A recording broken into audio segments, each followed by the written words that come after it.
were never able to see stars from the lunar surface or on the daylight side of the moon by eye without looking through the optics. I don't recall during the period of time that we were photographing the solar corona what stars we could see. I don't remember seeing any. The sky is a deep black when viewed from the moon, as it is when viewed from cislunar space, the space between the Earth and the moon. The Earth is the only visible object other than the sun that can be. The biggest visual surprise was just how black the sky was. You have a brilliant sun, brighter than any sun you normally would see, even here in New Mexico.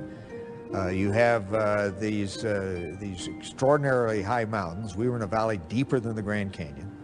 But then you have this black sky, a sky blacker than black, as the old Vidicon expression used to be. When you're in space and you're looking into deep space and you're on the sun side of the orbit, the sunlight washes out all the starlight, so you can't see any stars, just like here on Earth. But then when you look out into deep space away from the sun, it's the darkest black you can imagine. And we could not see stars. Whilst in space, have you ever looked away from Earth into the black void? Because you can see, because you can see the stars. Oh yeah, you know, and pretty much all the time you can see the stars. But we can also see stars if we're on the dark side of Earth and planets. When I look out at the stars and I see, so many stars and planets. And if you're there in the daytime of the moon, you see a full night sky of stars, even with the sun in the sky as well. There really are billions and billions of stars, and you can see them. In fact, they're so numerous, it's very difficult to pick out the constellations you and I see here on the ground. And I live in Colorado, and you get up on a clear night in Colorado up in the mountains where there's no light, and you can see all these stars. Well, multiply that by 1,000. That's what it's like in space. And then when you're outside doing a spacewalk, and you have that one or two opportunities where you can let your eyes adjust, you can start to notice that some of the stars have colors we don't see here on the ground. There are a lot of lights out there. There are a lot of stars, and they're all fixed relative to each other. The sky, of course, was black. The sky is almost white with the light of the universe, with the uncountable number of stars.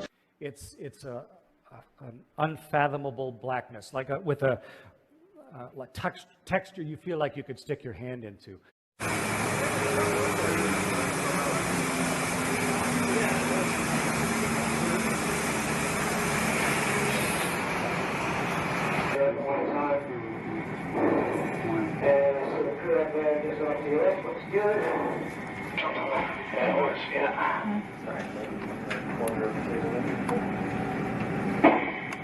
Alright, so I'm going fairly high on the SP2, right?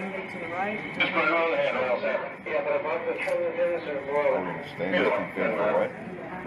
Right, I'll just say My head is really wet, and I have a feeling that it's increasing. Yeah, I mean, how much can you sweat? He knew it was definitely increasing over his eyes and then his nose and then his mouth. And in zero gravity, the water just kind of pools like a big blob. And it's not like he can just step back inside the capsule or the station and then pop his helmet off. It took 24 minutes to get him back inside. And then you see there another 11 minutes to get his helmet off. NASA says he could easily have drowned, but he was very calm the entire time. The urgent mission to repair the International Space Station has taken an unexpected turn. The astronauts doing the spacewalks will now be wearing snorkels after the last astronaut who performed a spacewalk nearly drowned when his helmet filled with water. Let's get to NBC's Tom Costello. He's in Washington with more on all of this. Tom, good morning. Hi, Savannah. The snorkels they will be wearing are not unlike the snorkels we use in the pool or the ocean, but they're cut from rubber tubing on board. They think they've solved the water leak problem. The snorkels are just in case. Trouble in space this morning as the International Space Crew attempted a spacewalk outside the station. Here's a live look at the astronauts. Well, I don't believe those are astronauts. Yeah, where's their spacesuit?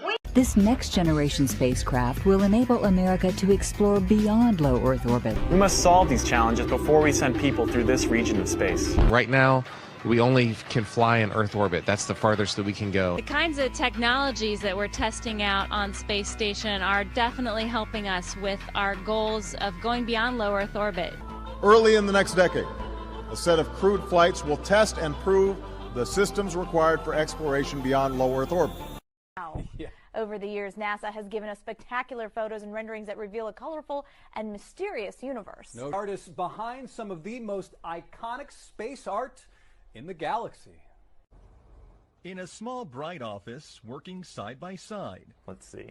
Robert Hurt and Tim Pyle bring the universe to life. Astrophysicist turned artist. Tim, once a Hollywood animator, is now a planet illustrator. Together, they produce some of NASA's most popular images, from renderings of how planets light years away could look, to actual photos of stars and galaxies captured by NASA's powerful telescope. It's a delicate blend of imagination and data. The artists meet with NASA scientists over many drafts to ensure a planet or galaxy's look lines up with the research, to make final results enough to keep us all dreaming of the final frontier for years to come. Chris Martinez,